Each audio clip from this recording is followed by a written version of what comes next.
Hoy en Fernando Hook Reportajes por Canal 6 Entre Ríos TV tenemos un amigo que nos visita y como siempre en estos programas por nuestro canal dejan mensajes quienes nos visitan.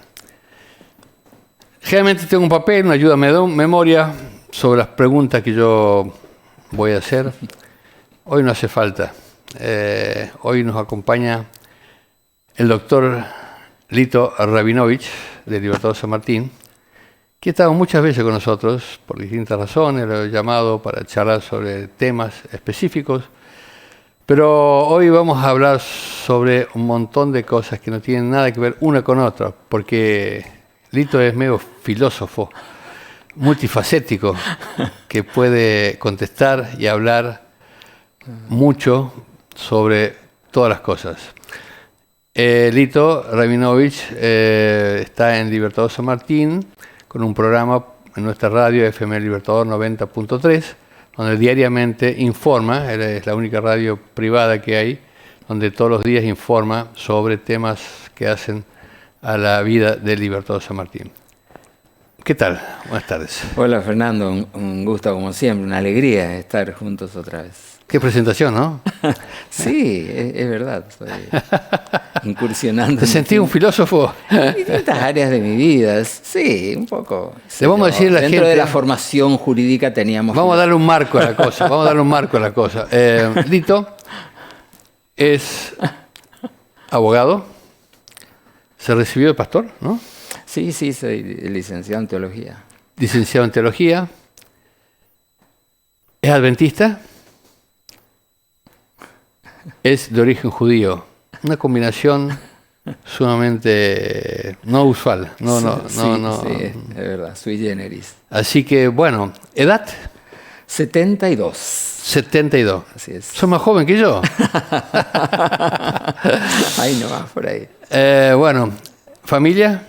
Bueno, bien, esposa y 3 hijas, mellizas, un par de mellizas y una niña menor, pero nació después, las 3. Ya están casadas, ya son señoras, ya somos abuelos. ¿Abuelo cuántos nietos? No, uno. ¿Uno? Que está lejos, está en Sudáfrica. Estás lejos de alcanzarme, yo tengo 8, ¿viste? Así que le voy a tener que decir a los chicos que le metan pata. Así es, pero ya... Lito, sí. ¿Cómo describirías vos el momento actual que están viviendo los argentinos? En la parte, vamos primero a hablar de la parte social y después económica. Bueno, yo no soy muy del área de la economía, pero por supuesto cada uno tiene su visión, ¿no? Yo creo que la Argentina, nuestro país, no se sustrae del contexto, por lo menos del mundo occidental y cristiano, llamemos así, ¿no? Donde se ven muchas paradojas. En política se ven grandes paradojas en este tiempo, porque esa expresión de la batalla cultural es real, es una batalla cultural, ideológica, donde se polariza, ¿no?, la lucha entre el capital y el trabajo, por decirlo en términos coloquiales, el liberalismo y el socialismo llamado del siglo XXI. Entonces hay intereses contrapuestos esenciales, y con una clase política debilitada como es la nuestra, el pueblo sufre. Ahora estamos en una transición donde nadie puede hacer diagnósticos todavía, y eso es lo que puedo decir desde el punto de vista sociológico, digamos, ¿no? El país está viviendo grandes paradojas y grandes interrogantes, vicisitudes de todo tipo, un país de grandes riquezas naturales, donde de pronto haya pobreza e indigencia, no tiene sentido, ¿no? Eso habla de que, reitero, una clase política desde muchos años, décadas, ¿no? Desde el advenimiento de la democracia y antes, la ciudadanía está hastiada en cuanto a, reitero, a la clase política en general, ¿no? Y por eso el fenómeno que estamos viviendo, eso creo que huelga hablar del triunfo de Milei, ¿no? porque para algunos no tiene explicación y para otros es sentido común. La gente está asqueada con los políticos tradicionales. Estoy usando un eufemismo. ¿Y qué va a pasar económicamente? No se sabe, pero... Claro, no, ¿qué situación estás viviendo, no? Sí, sin duda, sin dudas. Este presidente estaba enfocadísimo en armonizarse con el Fondo Monetario Internacional y a la vez combatir la inflación, que no sé qué tiempo le va a llevar, ¿no? Y lo llamativo es que el pueblo se la banca, ¿no? El pueblo, digamos, la clase humilde, pobre, no sé cómo decir, de menores recursos, para no herir a nadie. Nosotros tenemos nuestros empleados también, por supuesto, gente en relación de dependencia, y ellos tienen esperanza, están aferradísimos. Dicen, vamos a bancarnos, vamos a aguantarnos. Bueno, vamos a ver si esa expectativa, esa esperanza se materializa o no, ¿no? Sin duda que ya este gobierno se alineó en un bloque, ¿no? Porque la grieta ahora cada vez es más bipolar, ¿no? Ya... Vos hablaste recién, me faltó acoplar a la descripción sobre tus tareas. Sí. Hablas de tus empleados, bueno, vos tenés muchos empleados, sí. Porque también tenés una actividad junto con tu señora, que mucha gente conoce como Seroim. Así es. ¿No? ¿Querés describir eso? Sí, es un emprendimiento familiar, lleva ese nombre por mis ancestros hebreos y porque Seroim en hebreo, de la raíz será, quiere decir semilla en hebreo, Seroim, alimentos que provienen de semillas. Entonces le pusimos ese nombre a una fábrica de alimentos y un restaurante vegetariano y vegano, y que de paso esa palabra está en el libro de Daniel, en las Sagradas Escrituras, en el capítulo 1, ahí está la dieta de Daniel y sus 3 compañeros, cuando Nabucodonosor le asigna la comida del rey y el vino del rey. Ellos dicen, no, vamos a probar. ¿Cómo probar? No. ¿Y qué van a comer? 10 días probanos, le dijeron al Melzar, al capitán de la guardia, y él dijo, los chicos dijeron Seroim y agua a beber, de ahí tomé. Ah, Seroim. Sí, que el profeta Daniel comía Seroim, es mi mejor, es nuestro mejor marketing. Sí. Bueno, ustedes están sobre 25 de mayo y... Así es, y Luz, Jorge Luz. Jorge Luz. Comidas sin carne. Todo tipo de comidas sin carne. Así es. Bueno, he ido muchas veces, una vez estaba hace... Sí, hace poco estuvimos. Un domingo pasado, anterior, comiendo junto con Susi, y siempre vamos porque muy rico todo lo que hacen, muy variado. Un toque alcalino de vez en cuando en la semana hace bien. Bueno, cuando hablamos de la parte social, sí. Mucha gente dice que está deprimida. ¿Qué es la depresión? Sí, es verdad. Bueno, yo creo que hay un eminente psiquiatra español, Enrique Rojas, muchos libros, es muy reconocido a nivel internacional. Él dice que los médicos de cabecera de este tiempo posmoderno son los psiquiatras y los cirujanos plásticos. De modo que, y en ese contexto él dice, sí, cuando una persona está muy cargada y no puede superar su pasado, le hace sentimientos de culpa o que no puede superarlo porque hay cuestiones emocionales no resueltas, y el organismo se enferma, hay una revolución hormonal, ¿no es cierto? Se inflaman de cortisol y la persona se deprime, no vive el presente. Así como si está muy cargado de futuro, se enferma de ansiedad. La depresión ellos definen así, hay endógenas y exógenas. Hay personas que ya traen genéticamente una propensión hacia la depresión, pero otras son exógenas y las más difíciles de tratar, dice este psiquiatra notable, Enrique Rojas, son las exógenas. Es increíble, ¿no? ¿Qué entiende la gente por exógenas? Situaciones postraumáticas de guerra, por ejemplo, o cuestiones familiares no resueltas. Hay personas que se enferman físicamente. A mí me decían, tengo médicos amigos cardiólogos acá en el sanatorio de Libertador San Martín, y me decían, Lito, la consulta del cardiólogo ya no es como era antes. Preguntábamos qué comía, si hacía ejercicio físico, ¿no es cierto? La higiene del sueño. No, ahora no. Tenemos que ser como psicólogos, me decía, como psiquiatras. Bueno, ¿usted tiene esa arritmia desde cuándo? Y doctor, hace 6 años que estoy con esto y no puedo dormir, y clonazepam y esto y lo otro. Entonces el psiquiatra decía, y ahora el cardiólogo le tiene que preguntar, señora, a ver, ayúdeme, 6 años me dijo que está medicada y que no puede resolver este tema. ¿Qué pasó hace 6 años en su vida? No, pero dígame qué pasó. O sea, el cardiólogo tiene que ser de psicólogo. Y no, lo que pasa es que tuve un drama con mi cuñada y bueno, y situaciones familiares y está cargada de quizás de rencor, de odio. Situaciones emocionales no resueltas traen la depresión. Dicen todos los médicos, esto no es novedad.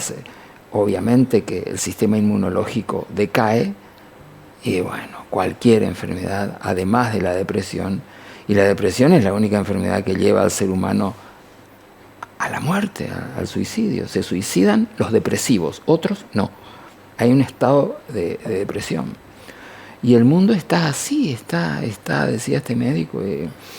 Por un lado se busca la longevidad, ¿no?, del ser humano, estudiando las zonas azules, los aspectos genéticos y epigenéticos, para durar unos años más de lo que dice las Sagradas Escrituras, porque... Claro, de 70 y 80 años. Claro, 70 normal, hay que, así es. el hombre así tiene es, 70 claro años. Sí, el Salmo 90 de Moisés, un Salmo de Moisés, dice... ¿Cómo que dice? A ver. 70 años, el Salmo 90, versículo 10. 70 años son los días del hombre y 80 los más robustos. Estamos nosotros los más robustos. Ya estamos. Y aunque toda la tecnología siga trabajando acá, pues 10 años más, pero el ser humano vive no más que eso, y la vida en las Escrituras hay todo un concepto de vida en las Escrituras que es para reflexionar, que tiene que ver con la transitoriedad de la vida y la eternidad de Dios.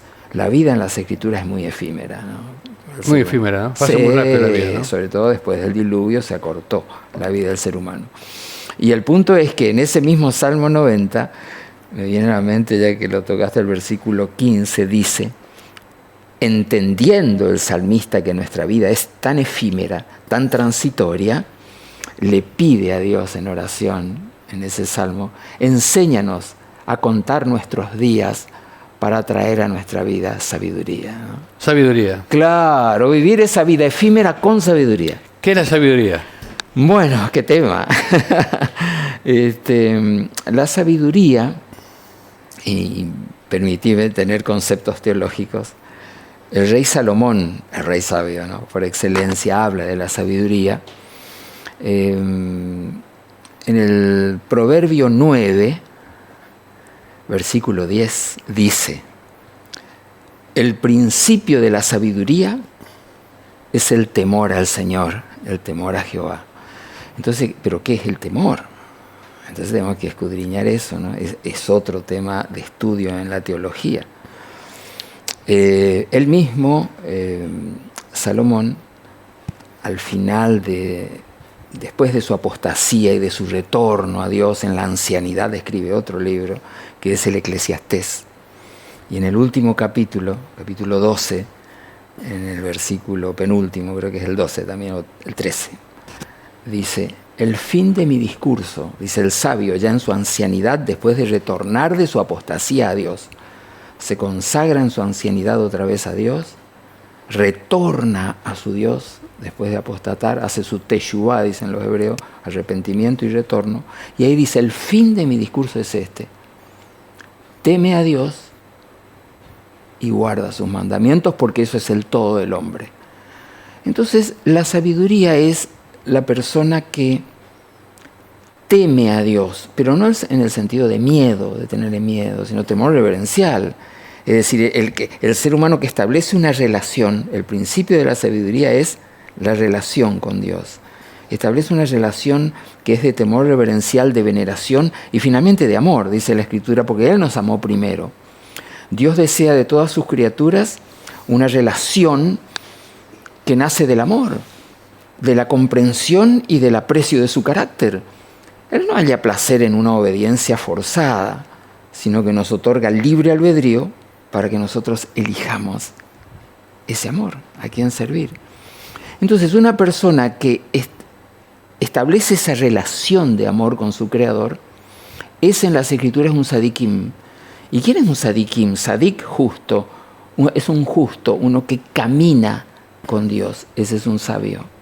El que camina, el que es capaz de tener en cuenta, a ver, en términos coloquiales, es la persona que es capaz de tener en cuenta a Dios en todos sus asuntos.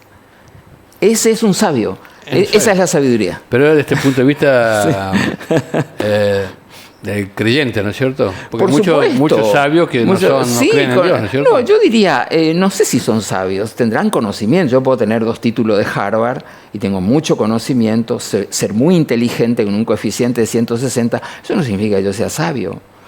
Cuidado, sabiduría, me preguntaste qué es. Sabio es la persona que es capaz, entonces, de tener en cuenta a Dios en todos los asuntos de su vida. Un sadikim. Él camina con Dios. Moisés era un sabio, y eso que él tenía mucho conocimiento en la corte de Egipto. Él iba a ser el príncipe heredero. Tenía todas las artes militares, todas. Pero no, la sabiduría vino 40 años en el desierto, cuando él estableció una relación con Dios. La persona que entonces está en esa relación, ahí viene la sabiduría. Vos hoy nombraste, hay gente nombraste la palabra odio y rencor. Sí, son enfermedades del alma, diríamos, psiquiátricas. ¿Cuáles son las enfermedades del alma? A ver, yo nunca me gusta hacer una lista, pero analizando nuestras propias inclinaciones, tendencias y propensiones hacia el mal, yo diría es toda predisposición hacia el mal. Es decir, primero la envidia, esencialmente. La envidia lleva al odio y después del odio la muerte. Desde el inicio, Caín sintió envidia porque el Señor aprobó la ofrenda de su hermano Abel.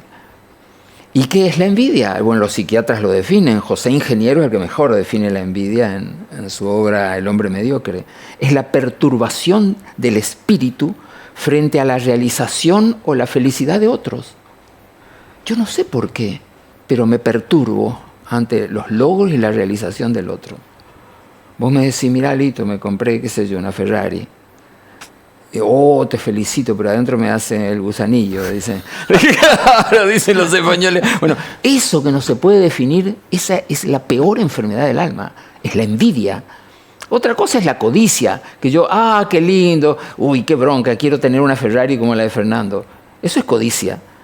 Pero no tengo Ferrari. No, por eso, es una metáfora, ¿no? Bueno, la envidia no, quizás yo no quiera tener, o no, es el éxito. Viene un vecino y dice, ay, mi hijo se recibió de ingeniero y se va a Balseiro, ay, la felicito, y por adentro el gusanillo. Bueno, esa perturbación del espíritu humano, que no tiene explicación ni en la psiquiatría, tiene una explicación teológica, por supuesto, ¿no? Es un espíritu de demonio. ¿Por qué? Yo me voy a perturbar ante la sola felicidad del otro. Eso es una enfermedad del alma, eso es una locura. Bueno, si uno tiene envidia o tiene celos o tiene lo que te bronca, odio, o a ese vecino que no lo puedes ver, o las cuestiones emocionales no resueltas te van a enfermar. Eso no es novedad hoy para la medicina. ¿Pero vos decís que tiene algo que ver con Satanás, con demonios, decís vos? Pero hay un gran conflicto espiritual. La persona que se separa de Dios por propia elección, el que no es sabio, el necio, que dice no hay Dios, dice Salomón. El necio dice no hay Dios, vivo placeres, hedonismo, neohedonismo. Él cree que vive placeres. ¿Ah, sí? Bueno, esa persona se separó de Dios por propia elección. Ese es el concepto de pecado. Ajá. Y después, no solo que me separo por propia elección, eso es pecado, sino que elijo permanecer en el pecado.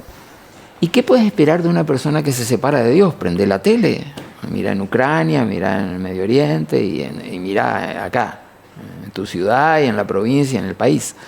La criatura humana se separó de Dios. Hay una crisis espiritual para mí en el mundo. Batalla cultural, llamar lo que quiera, lucha moral, sí, moral, está bien. Es una crisis espiritual.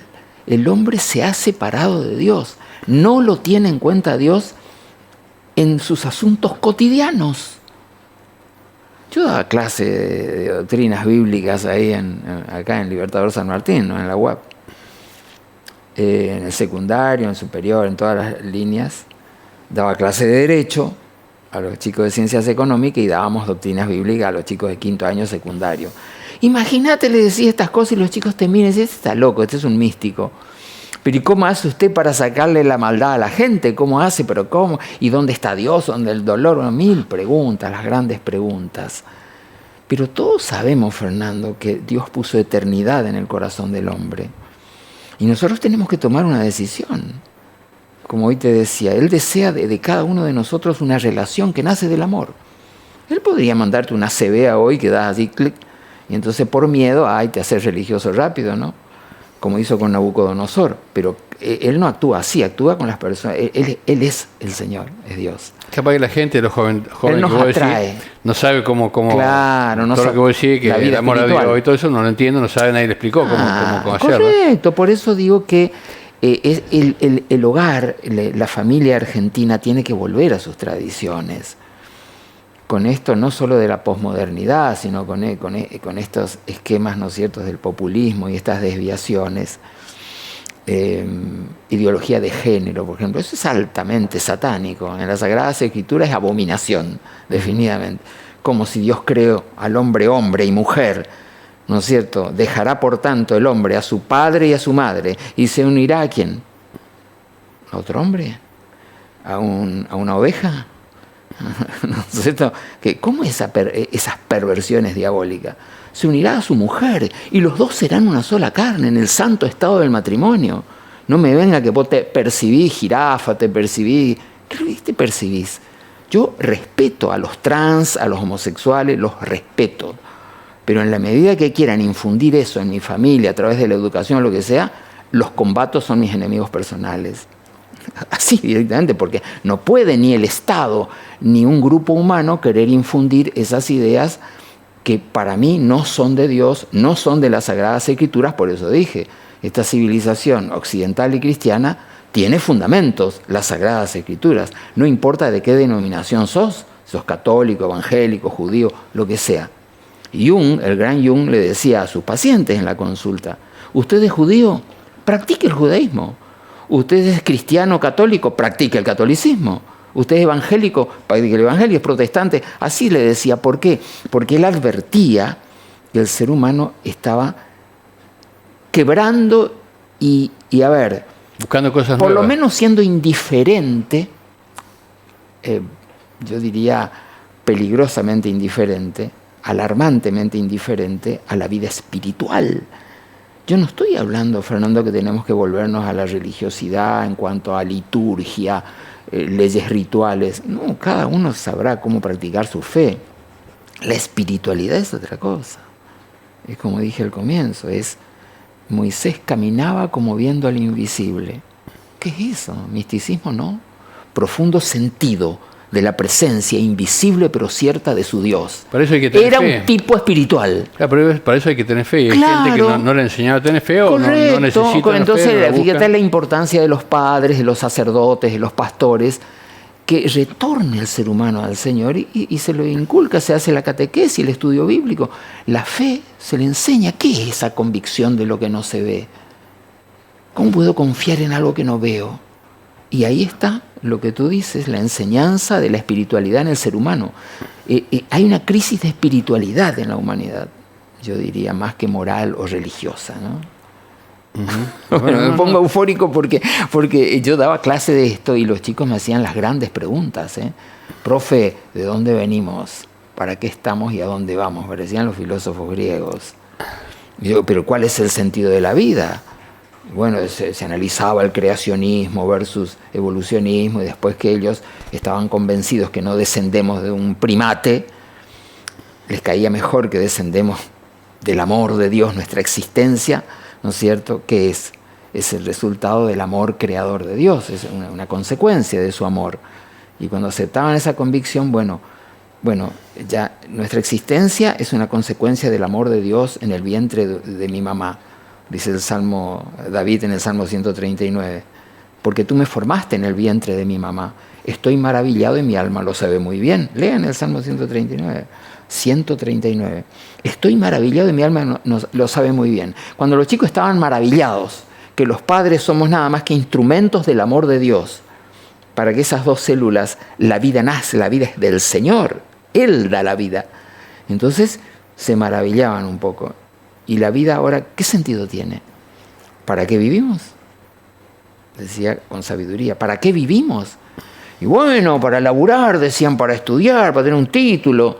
Y después, y bueno, qué sé yo, poner mi consultorio, si soy médico, y después, bueno, y mi familia, y bueno, qué sé yo si me recibo, quiero tener 2 autos, un yate, tener minas, irme a, como Insaurralde, la sociedad te dice que como Insaurralde tenés que, esa es tu meta para ser feliz. ¿Se dan cuenta? Está todo distorsionado. Entonces le decís, mira, querido, no es esto. Si podés comprarte un yate, 2 yates, 3 yates, eso no es ni una maldición, está mal.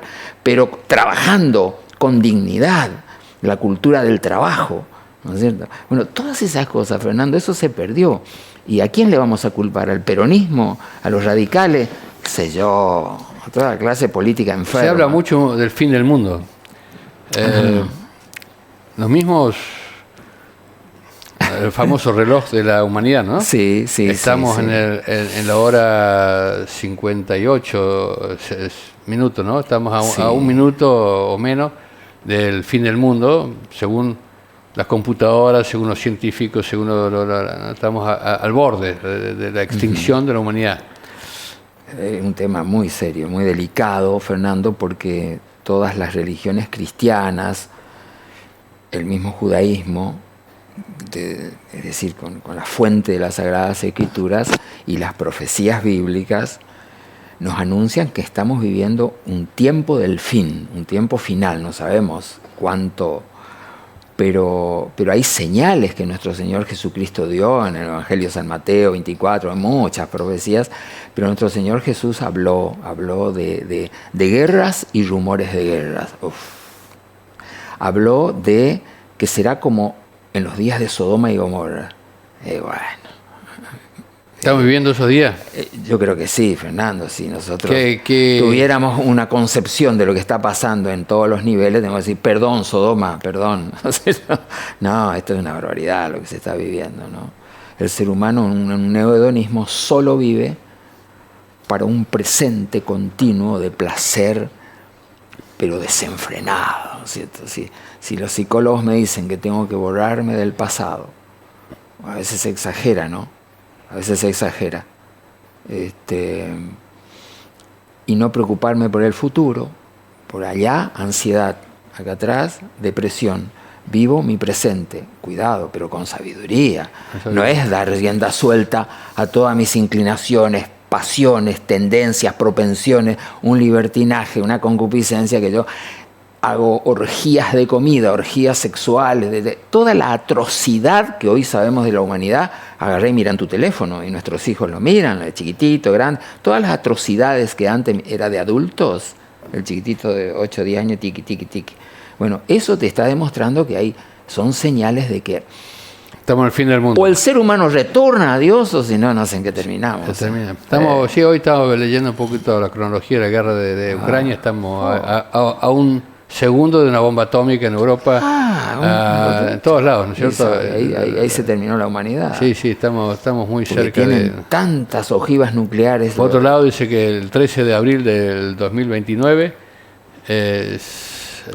hay un Apophis, el dios del caos, se puede ver, pasa muy cerca, es un asteroide que va a pasar, si no pega contra, no se sabe todavía si pega o no pega contra la Tierra. Eso va a traer una angustia y un caos. La NASA había dicho que pegaba, que impactaba contra ya tienen la fecha, la hora y los minutos y todo, y ahora dicen que vamos a ver, va a pasar cerca. Sí, bueno, yo creo que hay que volver a estudiar las profecías también de Daniel y Apocalipsis, ¿no?